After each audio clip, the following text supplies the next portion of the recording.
posibilidad ng tagumpay o kabiguan, ng ligaya o lungkot. Kaya marapat lamang na tanggapin si Jesus bilang tagapagligtas at Panginoon. At matapos yun ay panariwain ang katapatan at paglapit sa Kanya bawat araw o day by day. Ang day by day ay naglalayong umalalay sa pang-araw-araw na pamumuhay. Narito po si Kuya Ed Lapis sa mensaheng pinamagatang Two Mentalities About Wealth.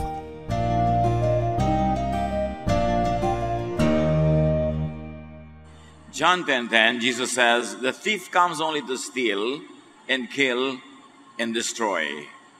I have come that they may have life and have it to the full." Full life is what Jesus wills for people. But what is the role of money in living a full life?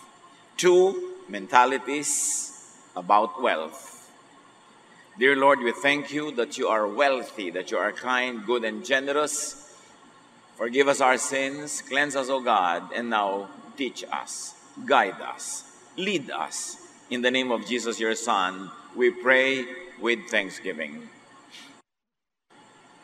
There are two major mentalities about wealth.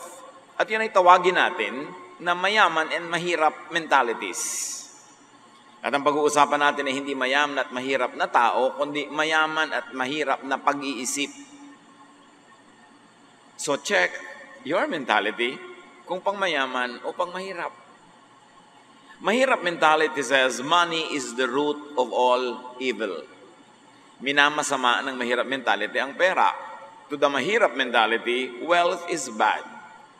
Meanwhile, the mayaman mentality says money is the root of much good. In fact, money is tool for much good. So sa mayaman mentality, wealth is good. Proverbs 10:15, great wealth can be a fortress, but poverty is no protection at all. Ang may kayamanan ay nakasandal sa pader. Ang walang kayamanan, ang nagdarahop ay hubad at masyadong vulnerable. Proverbs 21:20, wise people live in wealth and luxury, but stupid people spend their money as fast as they get it. So ang matatalinong tao, napapahaba nila ang kanilang kariwasaan. Yun daw mga taong mangmang, sasandali lang, one day millionaire, tapos mahirap na uli. Sa mahirap mentality, rich people are just lucky or blessed. In other words, sinuwerte lang yan, hindi niya accomplishment yan. Binuenas lang yan. Pinagpala lang yan ng Diyos. So wala siyang dapat na i-claim na responsibility for becoming rich. At sa ganyang mahirap mentality, mahirap people are just malas. Mahirap ako kasi malas lang ako. Kasi yun ang aking kapalaran, yun ang nakatakda sa akin. In other words, hindi ko kasalanan na mahirap ako. Inassign ako dito ng Diyos. Proverbs 10:22, it is the Lord's blessing that makes you wealthy. Hard work can make you no richer. But this should not be twisted to think that you don't need hard work to become rich. Ang sinasabi lang dito, hard work without God's blessing cannot amount to anything much. Kailangan mo blessing ng Diyos, pero may kakambal yun na hard work. Hindi yung hard work mo lamang ang nagpapayaman, kailangan may kakambal na pagpapala ng Diyos. Pero hindi pinagpapala ng Diyos yung walang work at all. Napakadapat malinaw ito sa mga tao para hindi ko ano-ano ang pananaw nila tungkol sa pagpapala ng Diyos in terms of wealth. This mahirap attitude keeps its believers from actively making and gathering wealth. Hindi sila nagiging aktibo sa pagpapayaman sa sarili, sa pagsisikap. It makes believers dependent on luck or fate or chance. Kaya sila rin yung napakamahilig makipagsapalaran, makipagsugal, tumaya sa kung ano-ano. Kasi inaasahan nila na yun lamang ang paraan para sila yumaman o magkapera. This mahirap attitude keeps its believers very vulnerable to misfortune, to accident, some people call it. Pagka ang tao ay fatalistic, lagi na lang na nakaasa sa mga pagkakataon, sa buenas, wala silang savings, walang insurance, walang ibang source kundi sangla o benta, hiram o hingi, awa, puro himutok, at puro iyak. Yung mga taong minamasama nila yung pagkikita, hindi sila kumikita, hindi sila nag-iimpok, dinadalaw din naman sila ng sakit, nahuhulog din sila sa building, nasasagasaan din sila ng tren, nangangailangan din sila ng pera, nagkakasakit din sila. Pero dahil walang pera, walang inipon, walang pinagtrabahuhan, walang savings, walang insurance, kung may maisasangla, kung may maibebenta, benta, tas wala na. O kaya hiram, hingi, puro iyak. Ganun ba ang full life na gusto ng Panginoon sa atin? It's not the way to live a full life. Ang mayaman mentality, sinasabing people become rich because of hard work. And of course, because of God's blessings. Hard work, in other words, brings wealth. But you don't only work hard because maraming people who work hard don't become wealthy. You also have to work smart. Hindi sapat na pagod ka, hirap na hirap ka, hinahampas mo ang sarili mo sa trabaho. Hindi ibig sabihin makakaahon ka sa hirap. Kailangan nag-iisip ka rin, may diskarte ka. Ito man pinagpapaguran ko, hahanguin ako sa hirap o nakatali lang ako dito. Kumakain lang ako ng konti para mabuhay bukas, para magtrabaho uli. At kakain ako ng konti para mabuhay uli sa makalawa, para magtrabaho uli. Hanggang kamatayan mo na yon. Kailangan iniisip mo, ano ba itong ginagawa ko sa buhay ko? Saan ako dadalhin itong ginagawa ko, nitong hanap buhay ko, nitong trabaho ko? Mahahango ba nito ako sa hirap? Because God blesses and rewards hard work and intelligence and thinking and wisdom. Pinagsasama-sama yun. Ecclesiastes 5:19, suppose you are very rich and able to enjoy everything you own. Then go ahead and enjoy working hard. This is God's gift to you. So enjoy working hard at something that gathers wealth, at something that gives you enough or more than enough income. Pero hindi lang yung working hard, pero wala namang nangyayari sa buhay mo. Proverbs 10:4, laziness leads to poverty. Hard work makes you rich. Rich people become rich because of suited, applied knowledge. Not just any education or course. Ang dami-daming edukado, ang dami-daming college graduate, ang dami-daming may pinag-aralan. Pero bakit? Maralita pa rin. Pag tinignan mo ang habit ng mga may kaya, ng mga mayayaman o mga yumaman, ang mga pinag-aaralan nila, hindi kung ano na lamang na usong kurso. Pinag-aaralan nila ang mga bagay na mayroong direct result sa kanilang gustong hanap buhay. Pinag-aaralan nila kung ano yung talagang angkop na angkop sa gusto nilang gawing negosyo o trabaho. Proverbs 19:8, do yourself a favor and learn all you can. Then, remember what you learn and you will prosper. So, kailangan, mabuti daw para sa sarili mo yan na mag-aral na mag-aral. At tandaan mo yung pinag-aralan mo. Hindi yung last week lang yung exam, hindi mo na rin alam mo yung sagot ngayon. Gumraduate pero walang alam, walang natandaan. So ano mangyayari sa'yo? Sabi, tandaan mo lahat ng pinag-aralan mo, magagamit mo yan, at ikaw ay magiging mariwasa dahil dyan. Specific, useful knowledge and skills. Pag kinompare nyo ang pinag-aaralan ng mga mayayaman at pinag-aaralan ng mga mahihirap, ibang-iba. O ito na lang ang pag-aralan mo kasi mura yung kursong yan. Oo nga, mura yung kursong yan, pero anong gagawin niya sa buhay ko? Ang dami ko nga napag-aralan, pero wala rin akong trabaho, wala rin magbagay sa akin. Dapat pinag-aaral mo, ano talaga? Gusto mo ba talaga halimbawa na maging burda queen? Hindi ang pag-aralan mo, pagbuburda, hindi mo kailangan mag-accounting o mag-chemistry o mag-commerce. Ang gusto mo talaga, magtayo ka ng shop, na mag-aral ka mag-welding, mag-aral ka masilya ng mga kotse, hindi kukuha ka ng kung anong psychology, pagkatapos hindi mo naman magagamit. Kailangan, hindi ka lang aral ng aral. Yung talagang pakikinabangan mong pag-aaralan. Kasi kahit takpan mo yung ng mga diploma, yung buong dingding nyo, kung hindi naman yun ang bagay sa iyo na pinag-aralan at hindi mo kakaperahan, mahirap ka pa rin. Proverbs 11:16, the timid become destitute, but the aggressive gain riches. So walang mapapala yung mga timid, mga sobrang mahiyain, mga sobrang kimi, sobrang dungo, humanda kang maging maralita buong buhay. Sabi niya, the aggressive gain riches. And this is positive aggressiveness. Yung, you don't only wait for something to happen. You help make it happen. Sabi ng iba, strike the iron while it's hot. But aggressive people make the iron hot by striking. Gumagawa ka ng paraan, hindi ka naghihintay na malaglag sa iyong harapan ng pagpapala. Hinahanap mo, binubungkal mo. Dahil God rewards good, intelligent, hard work. Even in the issue of luck, mayaman mentality still applies systematic wisdom. Kahit yung mayaman ang naniniwala na yes, may mga pagkakataon na parang luck, parang chance, meron pa rin silang system. Ecclesiastes 11:2, put your investments in several places.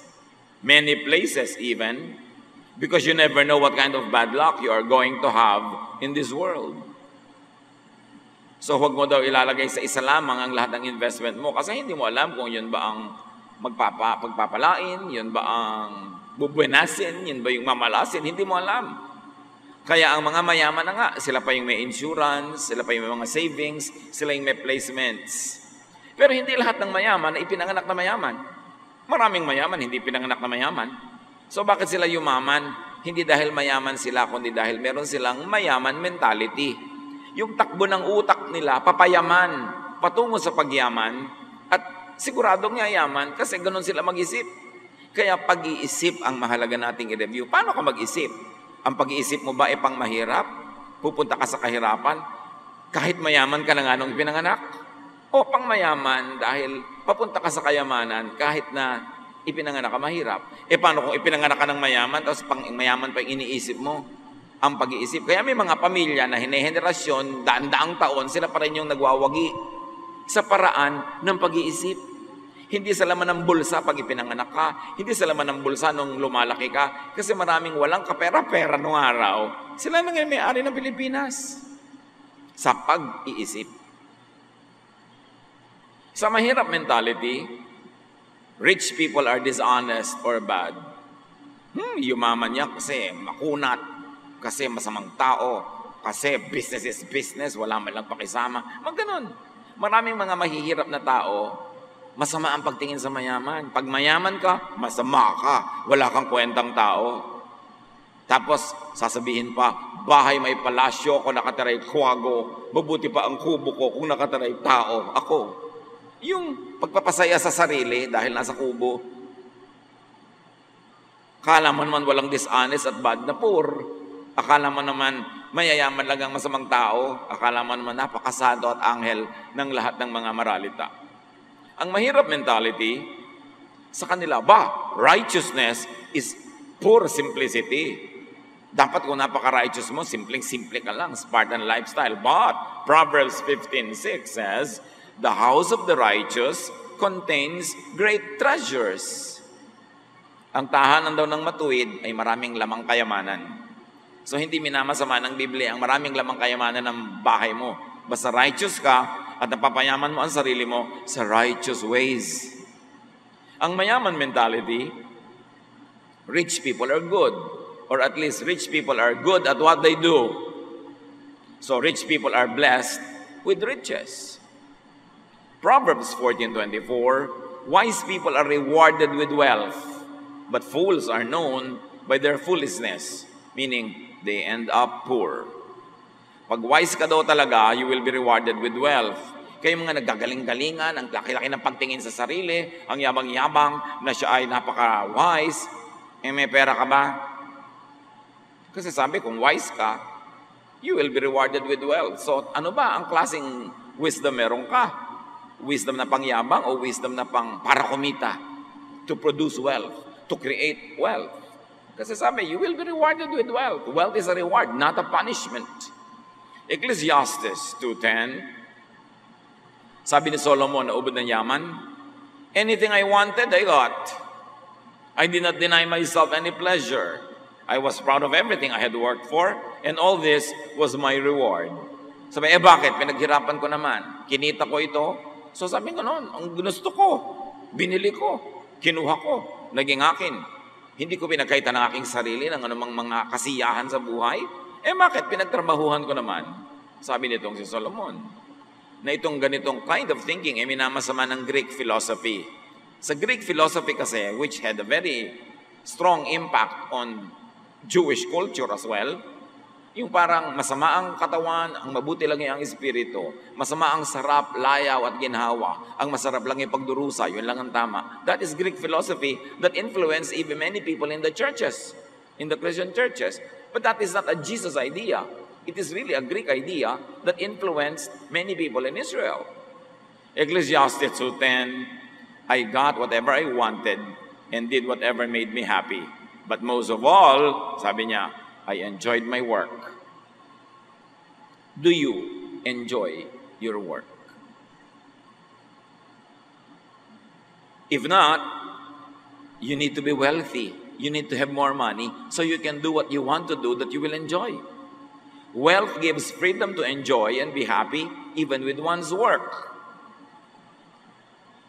Ang masarap sa buhay ay yung kinikita mo galing sa trabahong na-enjoy mong gawin, hindi yung nagdurusa ka, kinakamuhian mo yung trabaho mo para ka lang kumita at may ibili ng ulam. Pagka ikaw ay may sapat na kakayanan financially, you can have flexible time.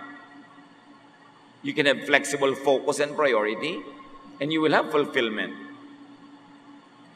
And wealth can make you a giver instead of a receiver. Wealth can make you a supporter instead of a basket case or a charity case. Wealth can make you a blessing instead of just recipient from other people. Pag dinefine mo what is work, it is what you do. What is play, it is what you enjoy doing. How about getting paid for what you enjoy doing for playing?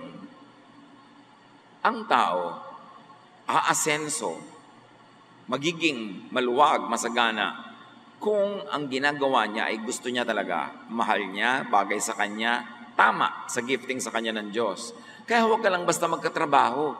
Kailangan manindigan ka na at ang gagawin mo yung gusto mo, yung productive ka, yung ikaw ay magiging outstanding, hindi lang ordinary. Pero siyempre, sasabihin mo nga, paano kung wala akong kapera-pera, kapit sa patalim, kahit anong trabaho, tatanggapin ko na. Cycle nga of poverty yan eh. Because when you are doing something you don't enjoy, and when you are doing something you are not cut out for, you will not be excellent. And when you are not excellent, you will not be rich.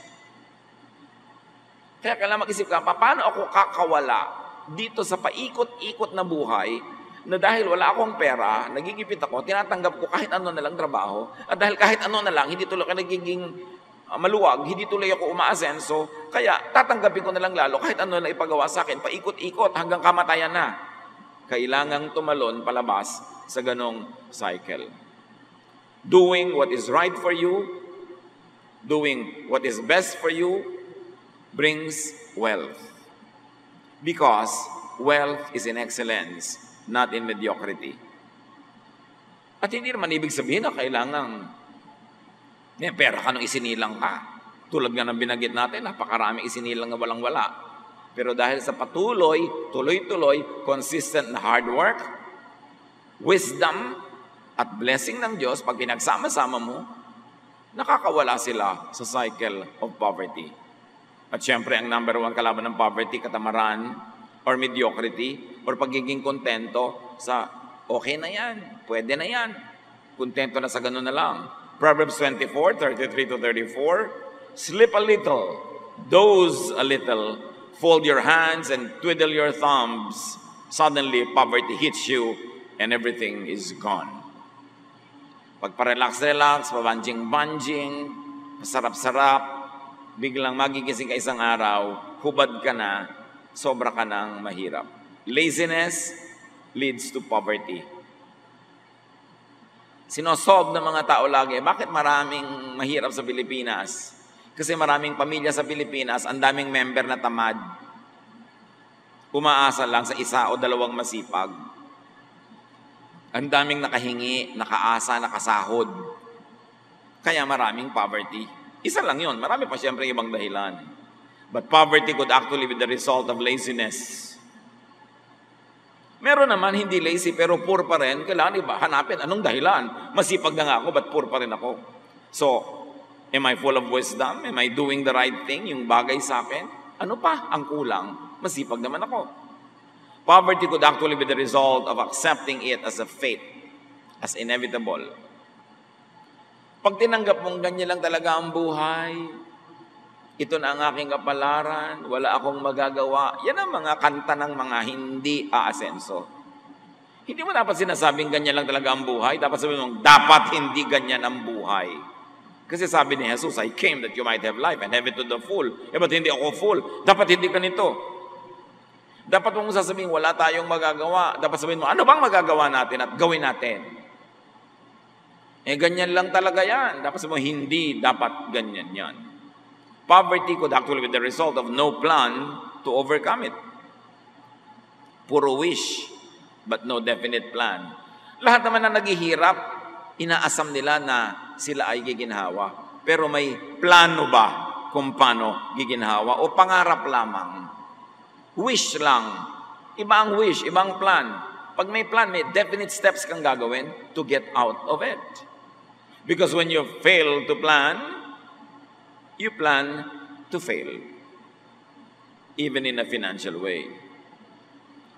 Dapat lahat ng tao, basta't kaya ng katawan, hindi siya sobrang matanda o sobrang bata o siya naman ay malusog, sikapin na hindi lamang kumita ng sapat, kundi kumita ng sobra.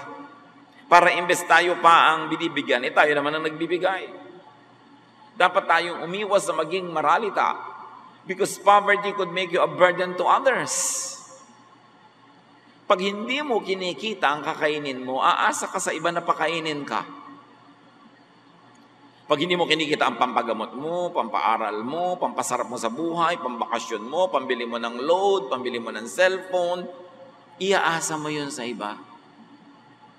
Kaya dapat iniisip mo, ano ang pwede kong gawin? Siyempre meron akong pwedeng gawin. Hindi ko dapat tanggapin na ganito na lang ako. At dapat tayong maawa at mahiya sa mga sinasandalan. Kung hindi naman tayo sobrang matanda, sobrang bata o may sakit, dapat hindi tayo nakasandal sa kapwa. Meron tayo dapat ginagawa. Proverbs 22:13, lazy people stay at home. They say a lion might get them if they go outside. Ayaw magtrabaho, ayaw maghanap buhay dahil baka daw pag lumabas ng bahay, may leon sa labas at kainin siya.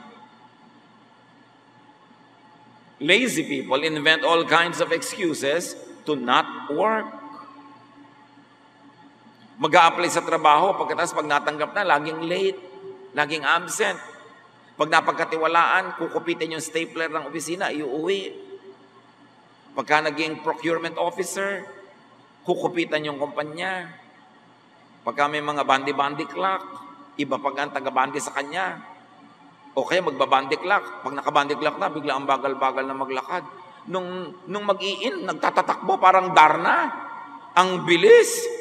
Tapos pagkain na pagkain, magsasipilyo, magsusuklay, magtitis, magme-makeup, magpapakoterize sa mga kulugo. Bago magtrabaho, ang dami pang gagawin kasi nakain na eh. Sa palagay mo, walang Diyos na nakakakita na dinadaya mo yung employer mo. So ano mangyayari? You pretend that you are working. Anong gagawin ng employer mo? She will pretend to be paying you. Alam nyo ba, akala ng mga empleyado, naloloko nila yung mga amo nila. Kaya naging amo yan, matatalino yan. Kaya nagkaroon ng mga kumpanya yan, matatalino. Akala nyo, naiisahan nyo. Alam nila yung mga nandadaya. Ang paghiganti na lang nila, hindi nila dinadagdagan ng sweldo. Balak ng amo, wow, malaki ang business natin ngayon, malaki ang kita. Kayang-kaya ko magbigay ng 14th month, 15th month, 16th month pay. Pero dahil dinadaya ko ng mga empleyado ko, yun nilang requirement ng gobyerno, 13th month. Tuwang-tuwa naman si empleyado, nag-13th month. Ay, kahit naloloko ko siya, nag-13th month ako. Hindi mo alam, kaya kanyang bigyan hanggang 16th, 17th month. Kung honest ka at kung masipag ka at productive ka. Akala naman ng mga iba, nauuto nila yung mga employers. Kaya naging employer yan kasi mas matalino sila kesa sa atin. So, hindi natin sila mauuto. Meron silang ibang paraan ng paghihiganti. And it is financial. Hindi ka binibigyan ng dagdag. Huwag laging sinasabi, lazy people invent all kinds of excuses to not work. Lazy people always say, mahirap gawin yan. May karpintero ka, papagawin mo, sabi ng karpintero, sir, mahirap pong gawin yan. Gusto mo madalian? Humiga ka, mamasahihin kita para madalian ka. Gusto mo madalian? Ba't ayaw mong mahirapan? Pag ayaw ko ang mahirapan, hindi ka asenso. Ganyan lang talaga ang buhay. Wala akong magagawa. Wala kang magagawa, hingi ka ng hingi, hindi ba gawain yan? Hindi ba gawain mangutang? Tapos sasabihin, wala kang magagawa, gawain din yan ah. Proverbs 23, 4-5. Be wise enough to not wear yourself out trying to get rich. Your money can be gone in a flash, as if it had grown wings and flown away like an eagle. Akala ng iba, sinasabi nitong huwag kang magpagod para yumaman. Pero ang sinasabi talaga dito, huwag kang magpagod unnecessarily. Huwag mong pudpurin ang sarili mo sa pagpapayaman. So hindi tayo pinipigil magpayaman, pero huwag mong pudpurin ang sarili mo. Huwag mong patayin ang sarili mo. Kasi may mga tao, pinapatay yung katawan nila para magkapera at nung may pera na, uubusin yung pera nila para magpagamot. So kailangan habang naghahanap buhay ka, gumagawa ka ng kayamanan, inaalagaan mo pa rin ang iyong katawan. Kasi mamaya, lahat ng kinita mo, gagastusin mo sa pagpapagamot. Importante, lalo't nagtatrabaho ka, you work hard, do your best to eat well, to eat nutritious food, to relax, to rest. Kasi katawan mo lamang ang instrumento mo para kumita. Pag inabuso mo yung katawan mo, nagkasakit ka, hindi ka nakikita, at magsisimula ka ng gumastos sa pagpapagamot. So be wise in gathering wealth. Do not get worn out. Huwag sobrang magpagod. Dapat nagpapahinga. Ecclesiastes 5, 10-11. If you love money and wealth, you will never be satisfied with what you have. This doesn't make a bit of sense. The more you have, the more everyone expects from you. Your money won't do you any good. Others will just spend it for you. Sinasabi ba dito na huwag ka na magpayaman? No. Ang sinasabi, it is not good to wear yourself out making wealth if you do it only for the love of money, only for yourself. Sayang ang pagod mo, sayang ang hirap ng katawan mo kung nagpapayaman ka para lang sa sarili mo o para lang maging mayaman ka. Sabi nga nun, gusto mo man o hindi, pag yumaman ka, merong makikihati. Dadami ang gumagastos ng pera mo pag marami kang kinikita. So, isama mo na sa plano mo yan pag nagpapayaman ka na, yes, merong mga makikihati, yes, meron ako mga bibigyan, yes, meron ako mga aabutan. Kasi pag hindi mo isinama sa plano mo yon, sasama lang ang loob mo pag nangyari na. Kasi mangyayari at mangyayari. Unless your all other relatives and friends are richer than you are, when you become rich, many people will suddenly come to you and find you to be a relative. Natural.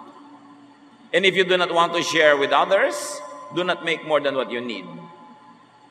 Ayaw mo pala mag-share, huwag ka magpayaman. Pero hindi pwede magpayaman ka na walang sharing. Mangyayari yon sa ayaw mo at sa gusto.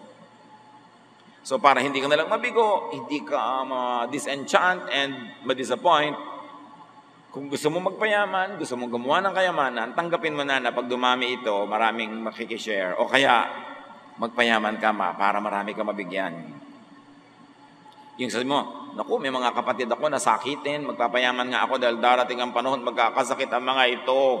Siyempre, hindi ko naman matitiis. So ngayon pa lang, magpapayaman ako. Ngayon, pag dumadating na yung sakit, binibigyan mo na ng pampagamot, hindi masama loob mo kasi kasama na sa plano mo yun eh.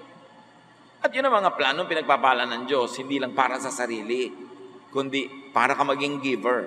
But why do you want to be rich? So that I can have a lot to give away. Wow, what a beautiful plan. God will definitely bless that when you do hard work and when you do it intelligently. Do not be rich and do not want to be rich. Do not devote yourself to becoming rich per se, just for the sake of being rich. You must have a higher purpose for gathering wealth. And that is to be a blessing to many. Plus, a blessing to yourself. Nabibili mo yung gusto mong bilhin, nakakainan mo yung gusto mong kainin, nabibigyan mo yung gusto mong bigyan, ano pa ang hahanapin mo sa buhay pag nangyayari na yon? Ecclesiastes 6:7, we do all our work just to get something to eat, but we never have enough. Itong isang uri na nagtatrabaho. Nagtatrabaho lang para may kainin.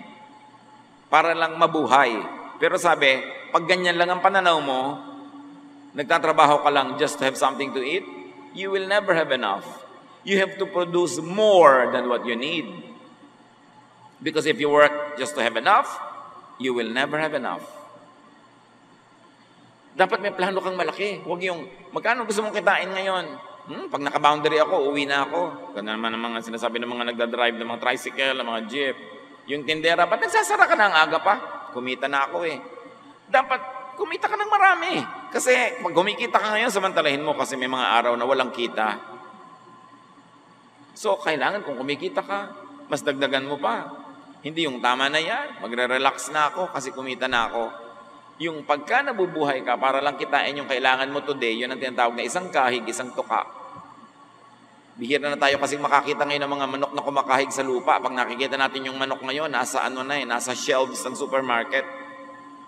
Pero pag nakikita mo yung mga manok sa mga probinsya, kumakahig yun, naghahanap na makakain, isang kahig, may makitang kung ano doon, isang tuka, isang kahig, isang tuka. At hindi dapat ganoon ng tao. Kakain ngayon maghahanap ng uutangin, ngayon naghahanap ng bibilin, naghahanap ng pambili. May sakit ngayon mangungutang ng pambili ng gamot. Kailangan may nakaipon. Siyempre, madali naman sabihin yun, pero hindi naman lahat ng tao kayang gawin yun. Pero ang tanong, kasi hindi mo kayang gawin, tatanggapin mong gano'n na lang, o di ganyan ka na lang, o sige, gano'n na lang. Kailangan ibahin. Huwag kang mga tuwira na, madaling sabihin niya, pero mahirap namang gawin. Lalo namang mahirap na wala kang gawin. Kaya nga ang pinag-uusapan natin mga kapatid, mentality. Nasa paraan ng pag-iisip yan. Bakit may mga magpipinsan, magkakapatid, lahat lumaki sa hirap? Bakit may isa o dalawang umaasenso, yung iba hindi? Tingnan nyo ang dahilan. Ibang mag-isip yung umasenso.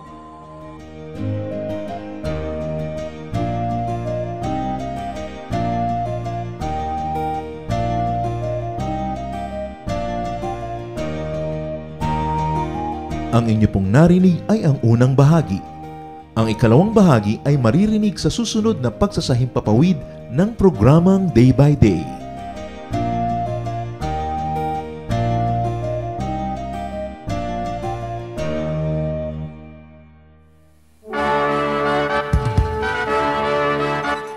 Halina't sama-samang sumamba at magdiwang sa Day by Day Jesus Celebration kasama si Kuya Ed Lapiz. Bulwagan ng Panginoon PICC, one Sunday a month, Philippine International Convention Center, Rojas Boulevard, Pasay City. All other Sundays, sa mga day-by-day mini-bulwagan ang pagtitipon. Para sa buwan ng Disyembre, gaganapin ito sa December 8, 2024. 8 a.m. ang First Jesus Celebration, 10 a.m. naman ang Second Jesus Celebration. Para sa iba pang detalye, bisitahin ang ating official Facebook page, Day by Day Friends.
mahal, sadyang walang hadlang,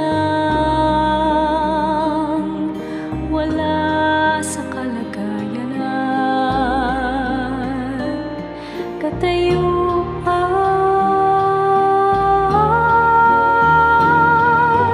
hawak niyo aking kamay sa tuwing nananamlay,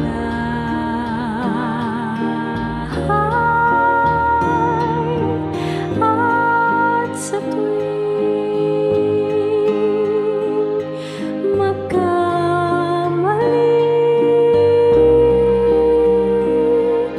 walang hanggang pagpapatawad niyo sa'kin. Sadyang di mapigil ang kabutihan niyo,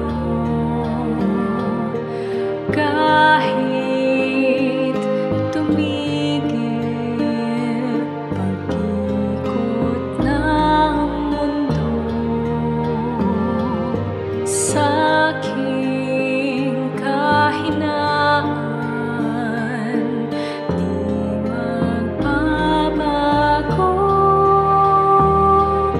pag-ibig niyo sa'kin laging naririto.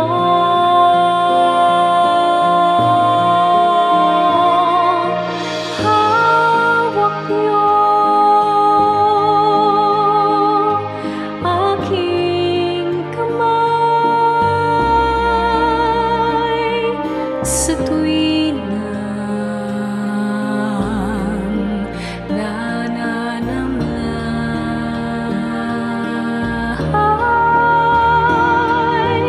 at sa tuwing magkamali, walang hanggang pagpapatawad niyo sa'kin. Hawak niyo aking kamay sa tuwing nananamlay,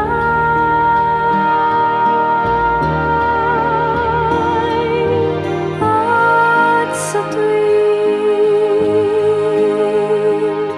magkamali, walang hanggang pagpapatawad niyo sa'kin. Walang hanggang pagpapatawad niyo sa'kin.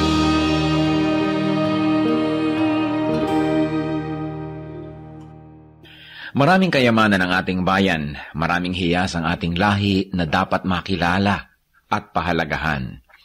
Kadalasan meron po tayong parang mababang pagtingin sa ating sarili, sa ating mga ninuno, sa ating mga katutubo, at ito marahil ay dahil lamang sa kulang tayo sa impormasyon o kaalaman, kulang tayo sa pagkilala, kaya hindi natin nakasanayan at kung minsan hindi tayo nagagandahan.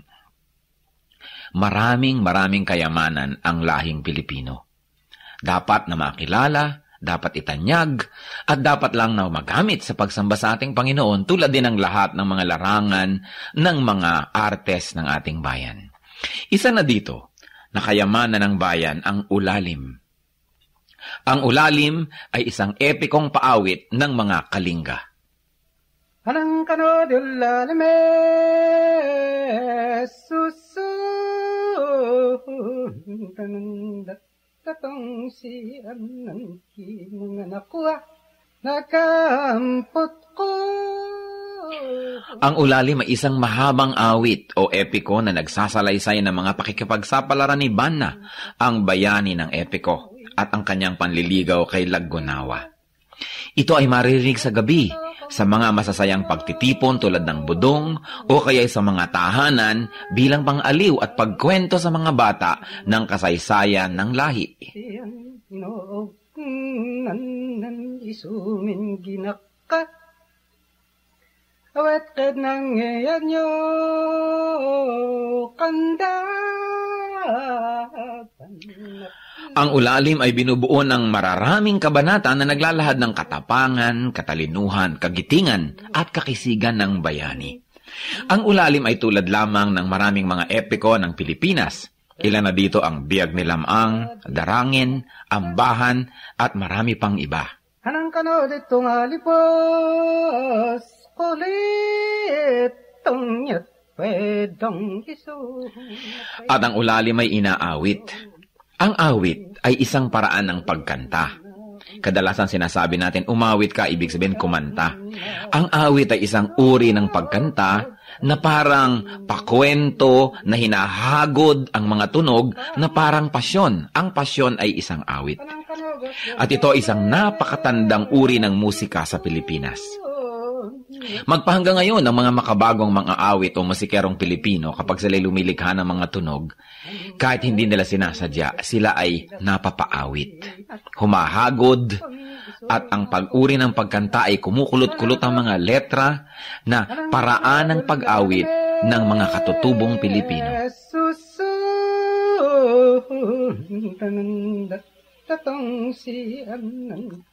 Kilalanin po natin ang mga awit, ang mga epiko ng ating bayan. Hindi tayo salat sa mayamang kultura. Kulang lang tayo sa pag-aaral at kulang lang tayo sa pagkilala. Kung mahal natin ang Diyos ay dapat mahalin ang bayan na ibinigay sa atin. At ang bayang yan ay ang Pilipinas at ang kulturo ng Pilipinas ay dapat kilalanin, itanyag, mahalin, gamitin sa pagsamba. Ulalim, epiko, hiyas ng lahi, kayamanan ng bayan. Isumin ginaka. Awet kad nang ngayon nyo kanda.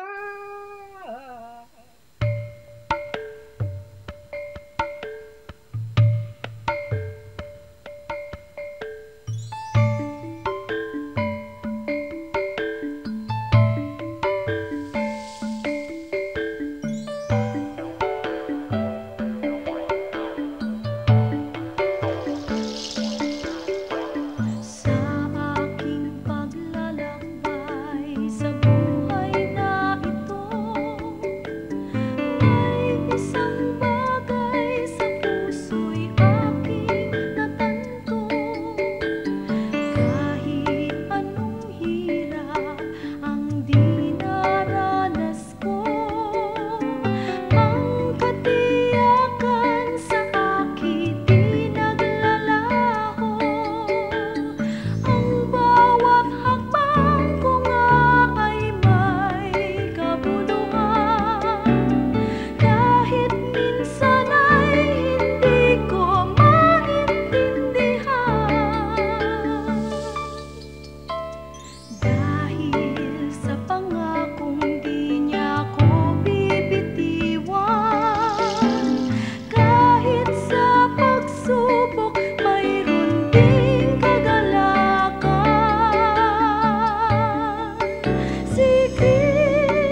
iyong higa at sakit at hirap, sadyang hindi mananahimik. O Jesus, kaulayaw, gawin pang malinaw sa akin ang iyong pag-ibig. O Jesus, sa ulayaw, hatid sa aking buhay, agapay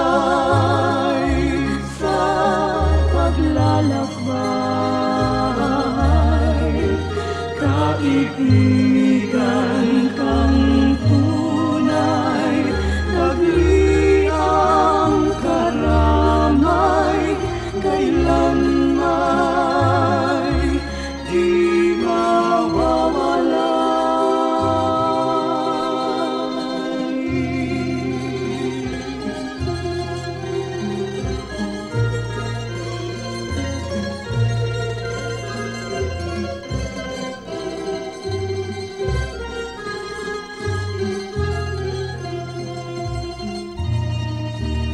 O Jesus, sa ulayaw, hatid sa aking buhay, sa tuwina'y lunas ka sa aking lumbay, sa pag-ibig niyong alay, nasakdal dalisay ang puso ko'y humihimlay. O Jesus, sa ulayaw, hatid sa aking buhay, agapay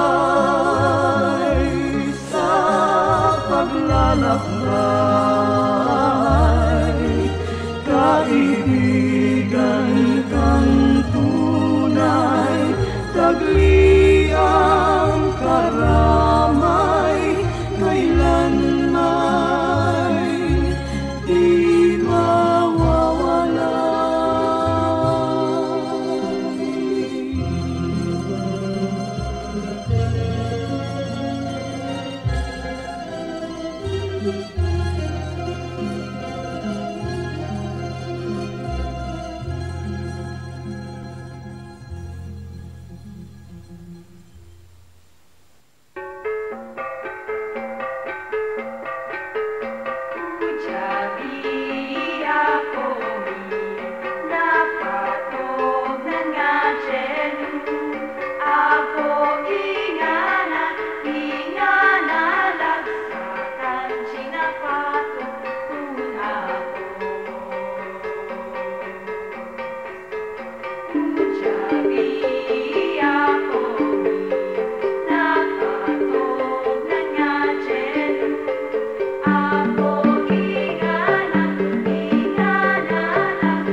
Oras na po para pansamantalang magpaalam ang programang Day by Day.